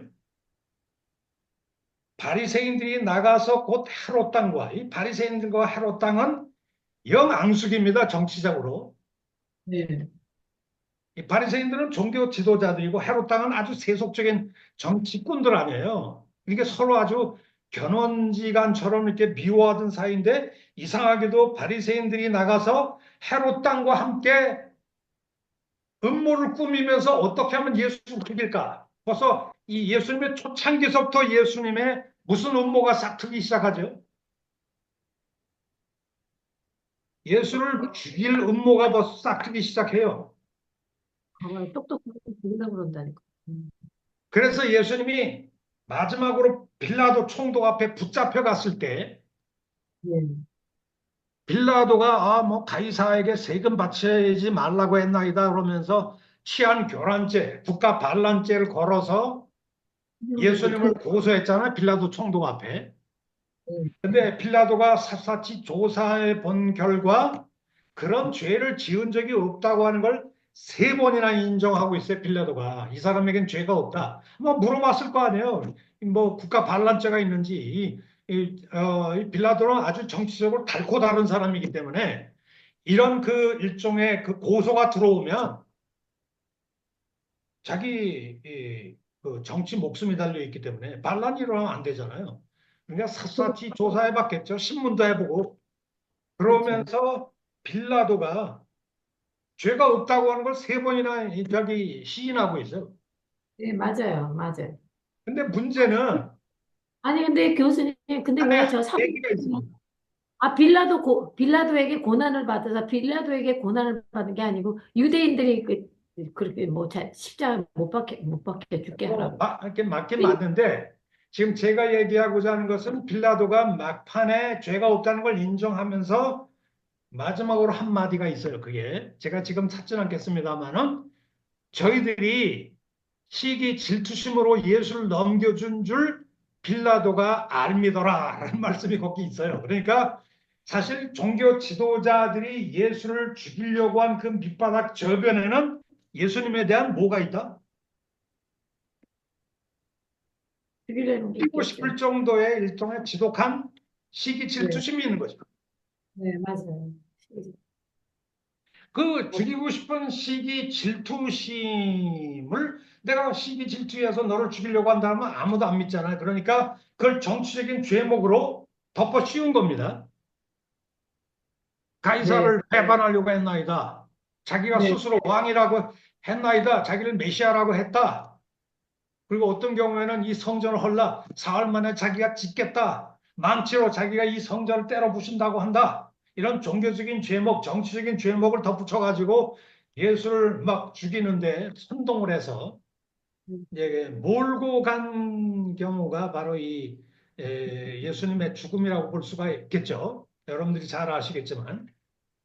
어쨌든 이 그런 시기 질투심이 핵심에 놓여 있으면서도 불구하고 유대 종교자가 가서 예수를 들여다 볼 때는 유대교회의 자랑스러운 종교적인 유산을 허무는 암흑 굉장한 이단자, 위험한 사람이다 이렇게 생각했을 가능성도 있겠죠. 그게 정석이죠. 네, 네. 네, 그게 굉장히 중심에 놓여 있을 거라고 생각이 됩니다. 근데 어쨌든 간에 이 예수님을 굉장히 이 종교의 근간을 허무는 이제 위험한 사람이다 이렇게 생각했는데 왜 예수님을 이렇게 위험하다고 판단했을까요? 종교 지도자들이. 아니, 자기네들 이념하고 다르잖아요. 종교관이 완전. 그러니까 예수님과 예수님이 추구하는 예수님의 종교적인 그 애티튜드와 유대 다르죠. 종교 사이의 결정적인 차이가 뭐가 있을까요? 결정적인 차이. 그러니까 율법적인 뭐 율법만 지키면서 거만을 떨고 그냥 사실은 안에 내면에는 하나님이 없으면서 겉으로만 뭐 거룩한 척을 하잖아요. 유대인들은요, 바리새인들은.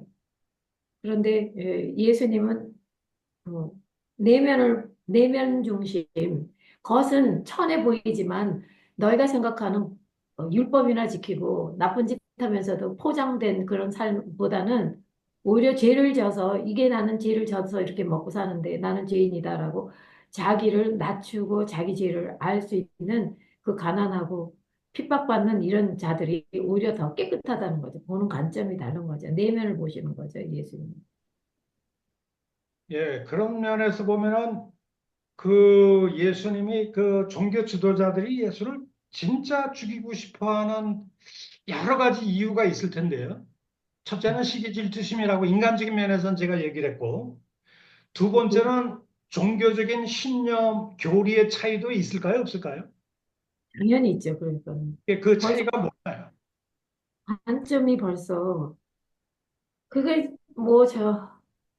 예를 들어서 저 구약에서는 그러잖아요. 이는 이, 뭐 악은 악 이렇게 하라는데 이제 예수님 말씀은 그거 아니잖아요.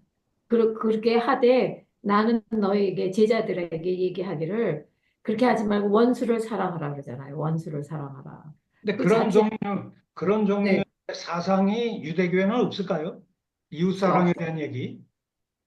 뭐 있겠죠. 그러나 이제 그 구약에서 제가 그거는 못 봤고요. 악은 악, 선은 악한 자는 악, 이는 이, 뭐 악은 악 이렇게 그 꼭 인과응보를 갖다가 꼭 해야 되는 갚아야 되는 그러니까 누가 뭐 죽였다 그러면 그냥 뭐 식구들이 몽땅 쫓아가가지고 거기 해치고 똑같이 죽이고 막 그런 일들이 근데 구약에 실상 나와요. 우리가 복음서를 가만히 읽다 보면 네. 바리새인과 서기관들, 종교 지도자들이 예수를 주로 공격한 네. 예수 당신 틀렸어 네. 라고 생각하는 갈등의 주된 이슈들이 뭘까요? 안식일 논쟁이 제일 많죠. 이게 막 사람 고치고 그러니까 그거 가지고 막 안식일 날 뭐 그들은 뭐 999m까지는 걸어갈 수 있지만 1000m 이상 갖지 마라. 불이 또 꽉 났으면 불이 났으면은 그 저기 뭐야 가만히 있어야 되겠네요. 나 옷을 들고 뛰는 건 안식일 위반이다. 노동법 위반이다. 그게 그 얼마나 대신 못 옷은 입고 뛰는 거는 안식일 위반이 아니다. 이런 규정들이 많다고 그래요. 예? 너무나 웃기 생각을 해보세요, 세상에. 그 말도 안 되는 소리지. 이게 우리 쪽에서는 말도 안 되는데 소위 그 예수님의 그 안식일 논쟁이 바리새인들과 굉장히 많은 논쟁거리가 되고 있잖아요. 예? 또 무슨 논쟁이 있나요? 또 율법에 관한 해석에 관한 문쟁이 있죠. 예를 들면은 이제 뭐 이혼하지 말라고 했지만 모세는 이혼장을 줘서 이혼해도 된다 이렇게 얘기했는데 나는 너에게 말하노니 이혼 절대 하지 마라. 예수님 얘기한다든가. 네. 이런 여러 가지 율법의 해석의 차이들, 많이 차이지죠. 해석의 차이, 네. 뭐 이런 것들 때문에 주로 이렇게 논쟁이 많아요. 그다음에 예수님은 그 일종의 제자들이 뭐 안식일에 그 저기 밀밭 사이를 지나가다가 배고프니까 밀을 까서 불벼서 먹어버렸잖아요. 이게 안식일 위반이다. 또 뭐 예를 들면은 뭐 저기 예수님의 제자들이 무슨 일을 했을 때 그걸 안식일 위반이다 이렇게 얘기를 하면서 이제 논쟁들이 많은데 예수님의 안식일에 대한 해석은 좀 굉장히 파격적이죠. 예, 파격적이죠. 파격적이긴 하지만 예, 나는 너무나 그래서 존경하는데요. 예수님 하나님이시니까 그렇게 하실 수 있다.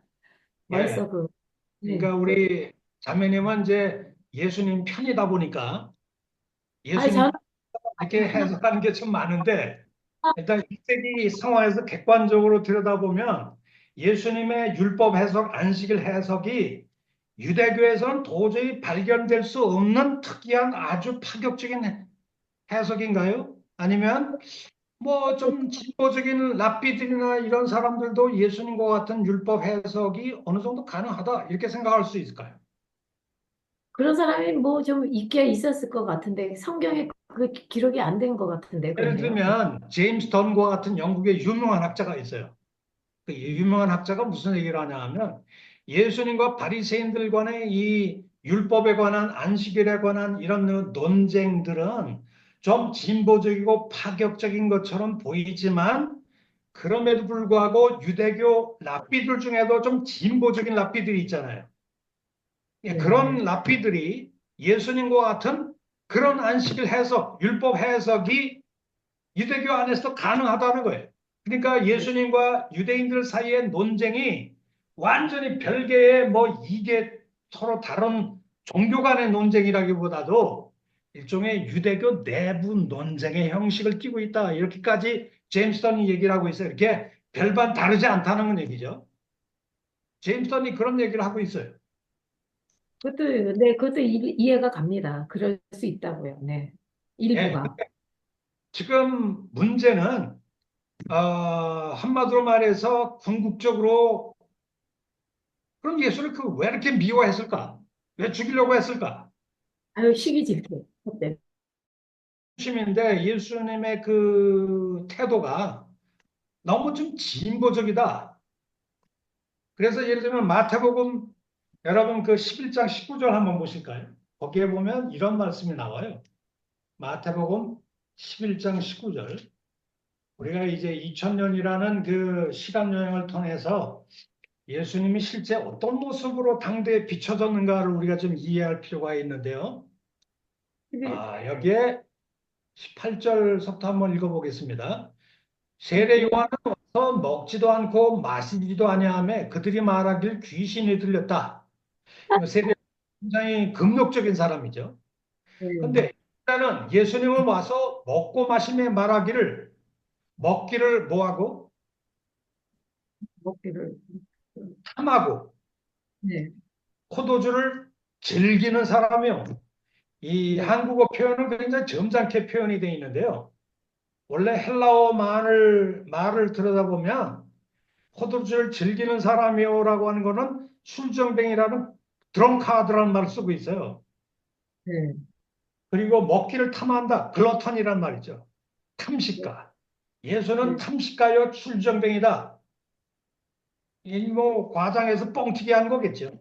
그리고 세리와 죄인들의 친구다. 네. 당대 예수님이 당대 보수적인 유대 사회에 비춰진 그 예수님은 어떤 모습일까요? 좀 보수주의자였을까요? 오늘 우리식으로 얘기하면 좀 진보적인 모습으로 비춰주실까요? 근본적인 모습이죠, 완전히. 이 복음서 자체를 보면 예수는 보수주의자가 아닌 것 같아요. 네, 그냥 보수주의가 뭡니까? 보수주의가. 옛날 걸 그대로 지키고 그냥 보존해서 기존의 것을 그대로 지키고 보수하려고 하는 거죠. 쉽게 변화 안 시키려고 하는 게 이제 보수주의거든요. 기존의 가치관을 유지하는 거죠. 이게 좀 더 발전되면 기득권을 유지하는 거죠. 그렇죠. 또 기득권을. 카르텔을 유지하고. 이게 이제 네, 나쁜 보수주의로 가는 건데, 제가 볼 때 이 한국의 보수주의는 보수주의가 아니에요. 기득권의 카르텔들이지. 근데 네. 어쨌든 간에 제가 생각하기에는 이 예수님은 당대 입장에서 보면 보수주의자는 아닌 것 같아요. 왜 그럴까? 아니죠. 세리와 죄인들과 뭐 어깨동무하고 뭐 당대 그 저기 그 음식법이라는 게 있거든요. 음식법이 있는데 여기 보니까 여기 그 마가복음서의 그 2장 16절에 이런 말씀이 있죠. 마가복음 2장 16절에 제가 16절에 한번 읽어보겠습니다. 바리새인의 서기관들이 예수께서 죄인 및 세리들과 함께 잡수시는 걸 보고 그의 제자들에게 말하기를 어찌하여 세리 및 죄인들과 함께 먹는가 이렇게 얘기를 하고 네. 있어요. 그러니까 세리와 죄인들과 함께 식탁 교제를 나눌 수 있느냐? 없다는 얘기입니다. 이 말씀 속에는 당대 유대인들의 그 음식법이라는 게 있어요. 음식법은 정결법에 기초를 두고 있는데 유대인들은 뭘 먹을 수 있는 정결한 음식이 있고 먹지 말아야 될 부정한 음식이 있어요. 어떤 게 부정한 음식일까요? 부정한 건 뭐, 뭐 까마귀, 미꾸라지, 돼지고기 다 예, 부정한 고기죠. 네. 그러니까 이 레위기나 이런 데 보면은 정한 음식과 부정한 음식을 다 구분해 놓고 있잖아요. 뱀고기 이런 거 다 부정한 음식이라고 돼 있는데 근데 어쨌든 간에 지금 제가 말씀드리려고 하는 거는 유대인들의 그 정결법에 기초를 두고 있는 음식법이 있어요. 이 유대인들은 음식만 구분하는 것이 아니라 사람까지도 구분합니다. 음식을 같이 나누어서 먹을 수 있는 정결한 백성이 있고 음식을 절대 같이 먹을 수 없는 부정한 백성이 있어요. 이 부정한 백성은 이방인들이죠. 그렇죠. 사람들이 잘 알다시피 베드로가 요바에서 기도할 때에 하늘에서 보자기 환상이 내려왔잖아요. 여러분 보자기에 뭐가 그득 들어 있었나요? 야, 불결한 거. 부정한 짐승들이 들어 있었잖아요. 네. 그 부정한 짐승들이 누구를 상징합니까? 그 이방인을 상징하겠죠. 이방인들이 부정한 짐승들로 상징했단 말이에요. 그러니까 하나님이 이 부정한 음식을 먹으라고 그러니까 저는 어릴 때부터 성실한 유대인으로 율법을 잘 지켰기 때문에 이런 부정한 음식을 먹으라고 하지 마세요. 하나님께 항변하는 모습이 나와요. 베드로가.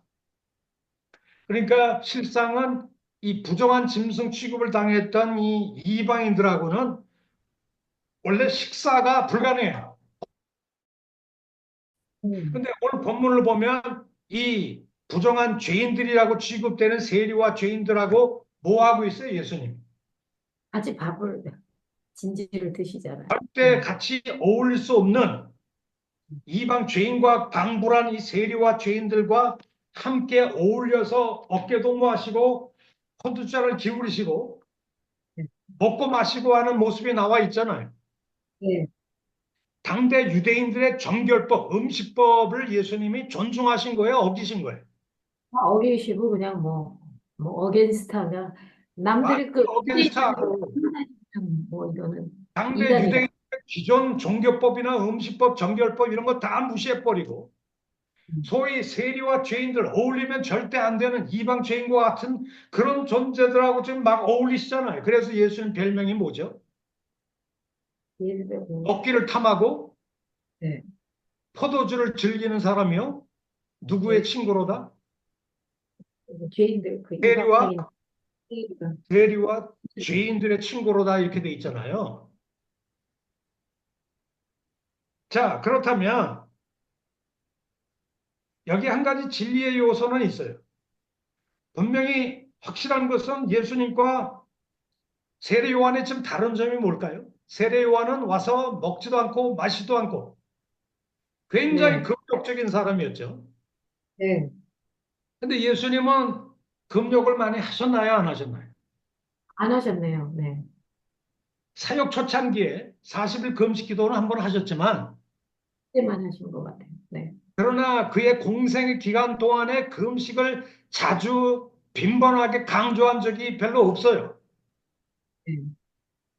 오히려 예수님의 일반적인 사역을 보면 먹기를 탐하고 포도주를 즐기고 잔치를 즐기시는 그런 분이세요.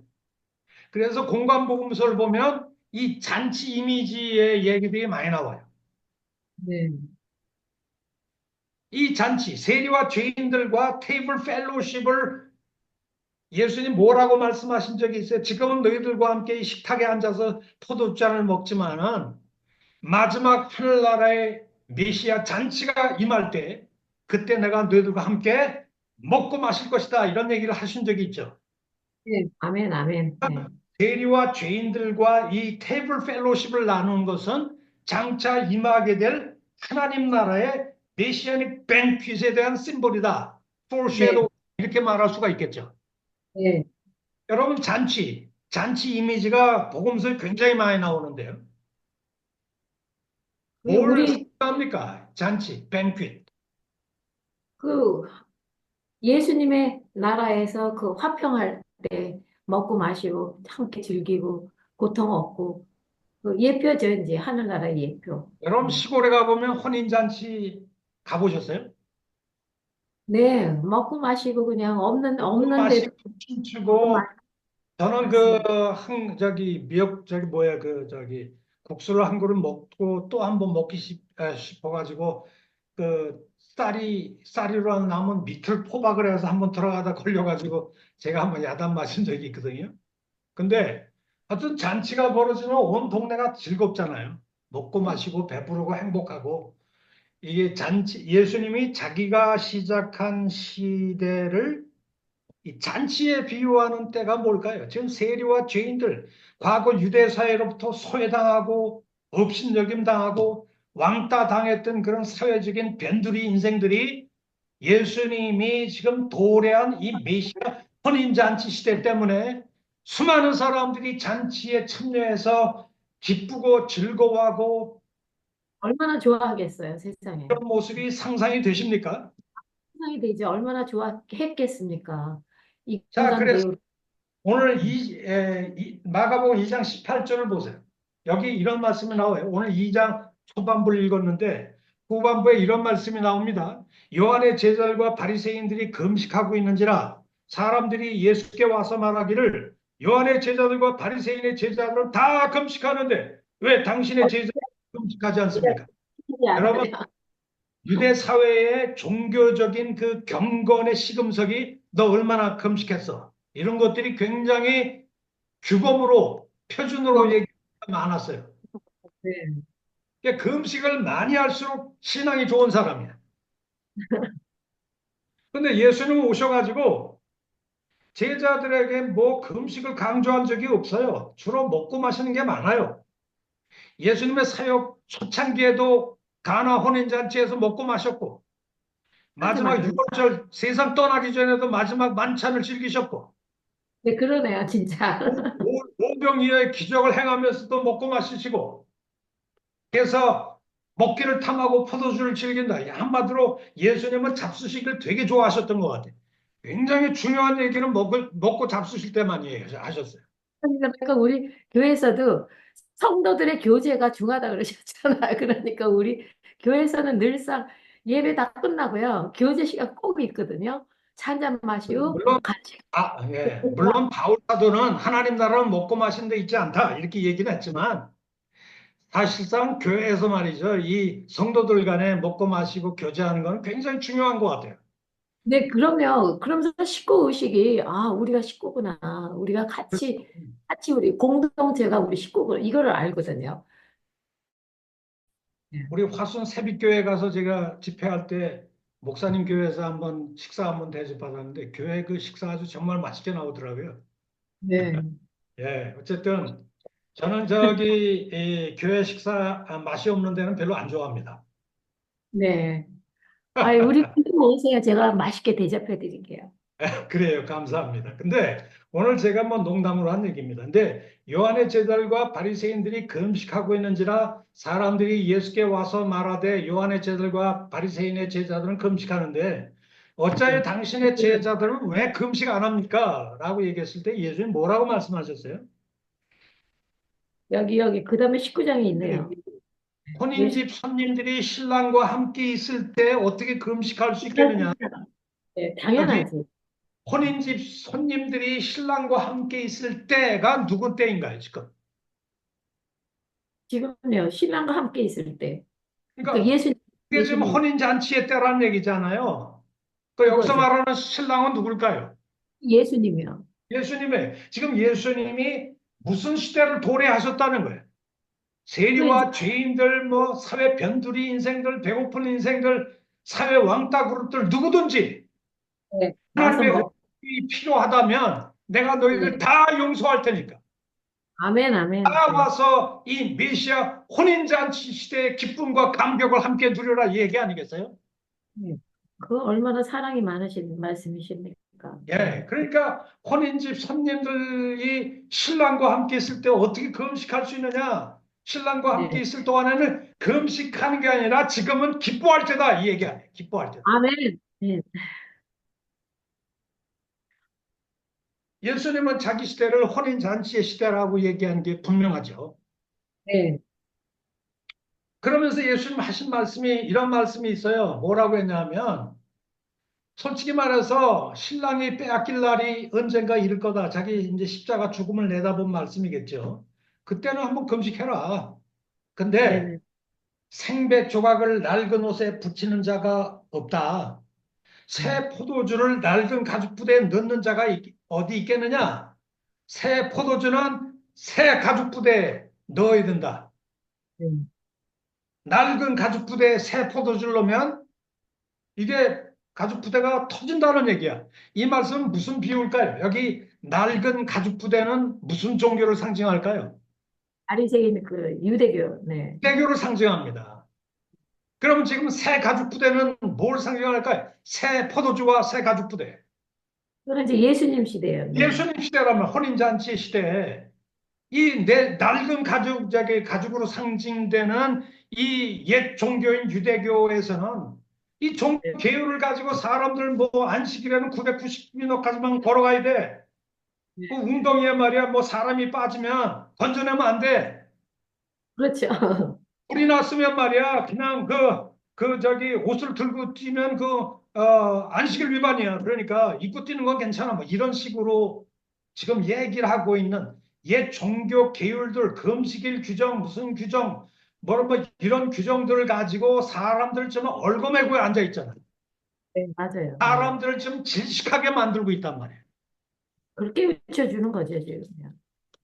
근데 그렇죠. 사실 그런 종교 계율들을 가지고 하나님을 잘 믿는 척 하지만 사실은 예수님이 유대 종교 지도자들에게 가장 많이 말씀하신 게 무슨 말씀이에요? 이 회칠한 무덤들아, 외식하는 자들이여, 네. 위선자들이란 얘기죠, 위선자들.